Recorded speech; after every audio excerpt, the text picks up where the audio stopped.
Hi and welcome to this video from my, it's not really a secret little valley, but it's very well hidden. It's just by the side of the road here in North Wales, but the road's just a single track road and very few vehicles ever use this.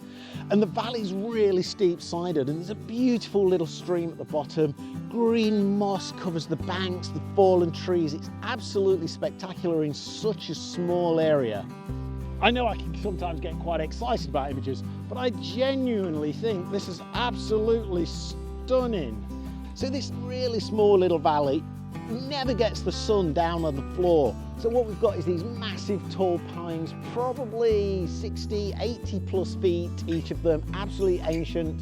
We've got a lot of fallen logs in the valley itself. We've got a small stream that cuts through the bottom. But one of the things that really makes this so special is actually the moss. Everything is covered in moss.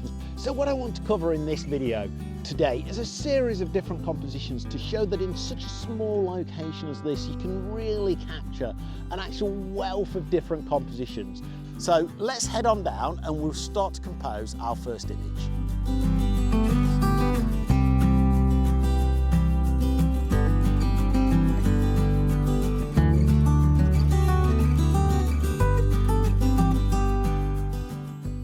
First image I'm planning on capturing here is the stream cutting through from the top right third, through exiting through to the bottom left third.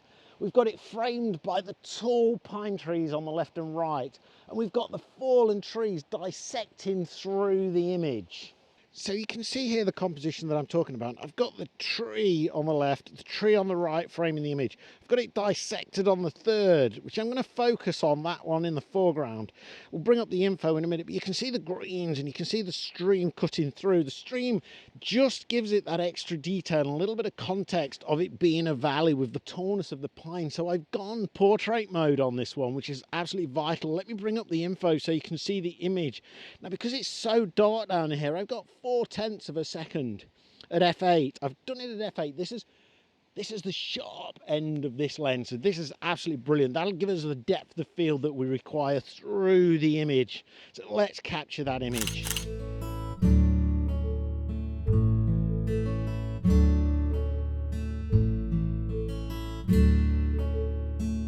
So let's try this in portrait and you can see what it is I'm talking about. Do you like the new Ellie that I have now from Three Legged Thing? Absolutely love this.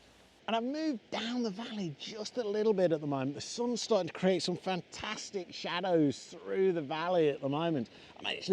So what I've done here is create a really different composition. Now that I'm closer to the stream, we can see here we've got these foreground logs capturing the image, and we've got the stream going underneath the logs, but we've got the lines of the fallen trees behind and pointing us in the direction, so everything's pointing us to the middle of the image. We've got this tree in the bottom left hand corner just pointing us into that as well, and then it's framed by the trees. And now I'm in landscape mode, so I'm going to do this first one in landscape, and then I'm going to do the second one in portrait. Let's just get that exposure right. You can see now the sun's starting to come out. We've just got that 1/4 of a second at f8. So I've underexposed it. I don't want any of the areas to be completely blown out. And I'm not worried about freezing the actual waterfall. Oh, I'm really liking that. I'm liking the way that it's casting light across the trees.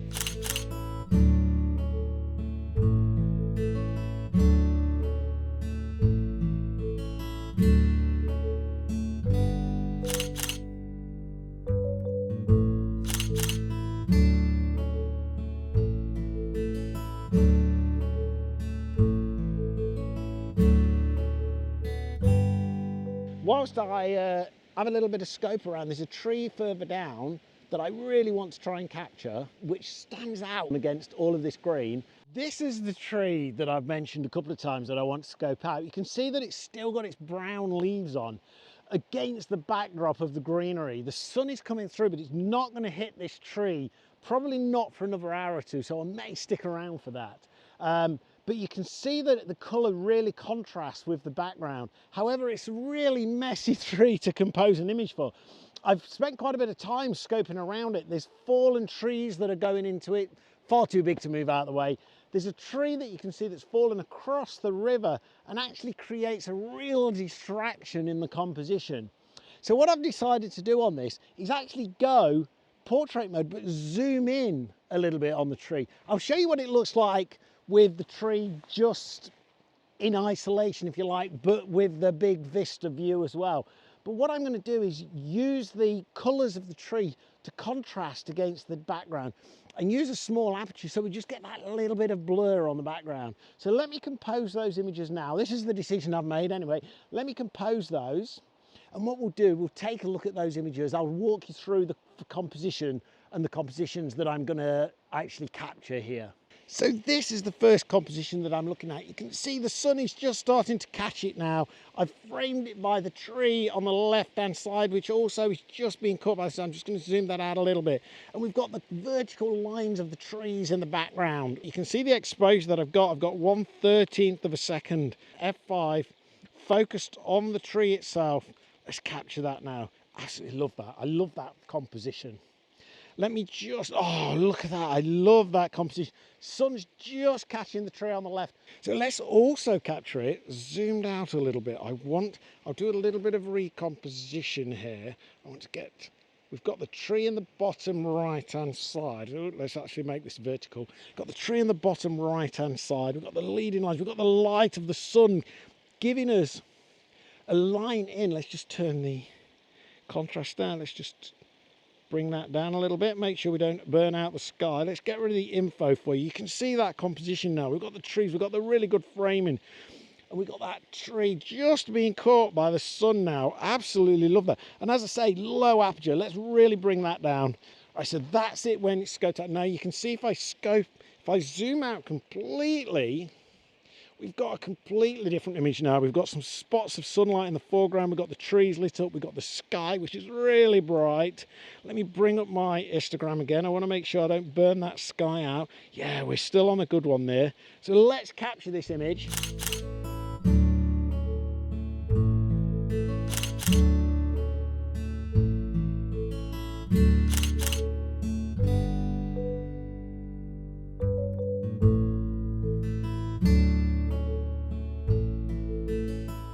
Right, it's now time for the trusty polarizing filter. What I want us to do is have a little focus on this small waterfall here. Waterfalls don't have to be massive. Check out one of my other videos, by the way, on waterfalls. What I really want to do is do this portrait. I've noticed that although it's small, it's coming in from the top right in the exposure that I've got here. In the framing that I've got, it's coming from the top right and it's curling around, and then it's falling over this small rock at the bottom and splitting into two before exiting the frame on the bottom left-hand side. So the exposure that I'm looking at the moment is about ½ a second. I want to get the movement of the water. And this image is about proving that you don't need massive waterfalls to capture a good shot of water flow. So what I've got here is quite a small waterfall. It probably only drops ½ a metre, maybe 2 feet, that kind of distance. But what it's got, you've got this lovely flow coming in from the top, twisting around, and then it divides out of this rock at the bottom before rejoining and going out of the image on the bottom left. So the framing that I've got is from the top right through the flow, splitting over the rock and coming back down. The other thing that I've really noticed is these rocks underneath the big rock, I guess they're stones really rather than rocks, are covered in splash water. So what I'm going to do is frame that now by the waterfall at the bottom and the rocks in the middle shining, and then actually the rock above it giving it a really dark frame at the top. I'm just zooming in. I've got the white of the waterfall. It's about as far off the line of the horizon as you can get. So I've got the rock on the top, I've got the waterfall to the bottom right. Oh, absolutely lovely. Right, we've got pretty long exposure now. I'm going to zoom in on the rocks. Let's just spin that. Let's make sure we've got some good, I want to minimize the reflection because what we don't want is just a load of white in the image. So let's capture this image. And again, it's looking at the details when on location. It's not about the grand vistas.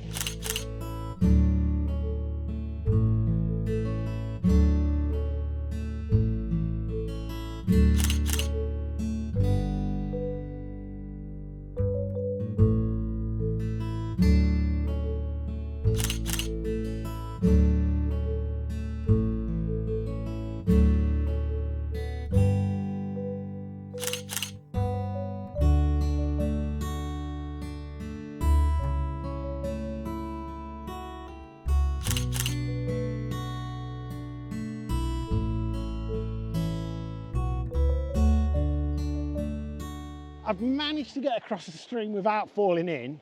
There's a few little areas where it's a little bit shallower, but what I've really noticed, I was actually aiming for the tree, and in scoping, look at the sun catching those moss covered rocks over there. So what I've done is I've actually zoomed right in on the rocks. What I've got is it's so picturesque. It can be framed by the tree on the right. I'm going to try two. One zoom completely in. That's at the 135 end of this lens. And it's really getting the depth, the shadows, the green. It's 1/30 of a second, so it's really nice now, but it's f8. Absolutely love that image. It's really highlighting the kind of terrain that we're in. And what I'm going to do is I'm going to do a second one where I've zoomed out slightly. So I've got the trees. Let me get rid of my info. So I've got the shadows and the darkness of the trees on the right, the brightness of the sun hitting those moss rocks. Absolutely gorgeous. I'm thinking that this could be a 16:9 or even a 1:1 crop. I'll have a look at that in post-production, but I really love the way that that is creating that. And I'm going to do one now in portrait mode as well, because I think that this requires a series of different images to capture the detail. Oh, I genuinely, I know I can sometimes get quite excited about images, but I genuinely think this is absolutely stunning. Let me just bring up my Instagram. I want to make sure that I'm not going to get any burnout in that sky. Absolutely gorgeous. And it's catching the branches. So what you can see here is the moss being backlit by the sun, but we've also got those branches above the moss being backlit as well, creating a layering above that, and it's framed by the vertical pine trees. Absolutely love that. So let's have a look at these images. And again, I've said this before, I know you probably think I'm sounding like a stuck record, but have a look at these images and let me know which one you think is best. And as I say, if you're liking this video and enjoying it and learning something maybe, please remember to hit that like and subscribe button. Your support for the channel is massively appreciated. Thank you.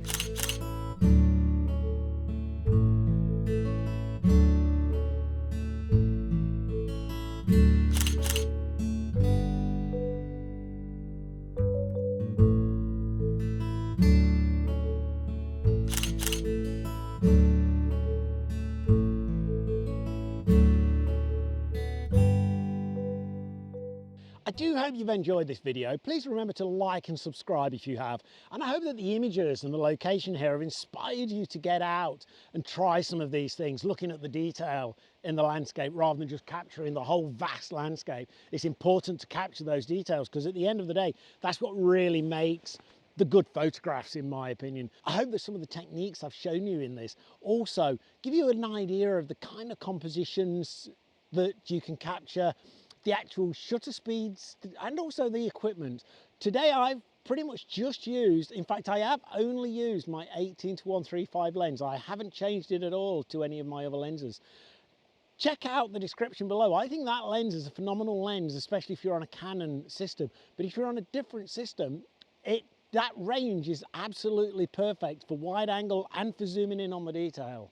So anyway, from my small little creek in Wales, my small little valley, thank you very much for watching, and until next time, I shall see you soon. Goodbye.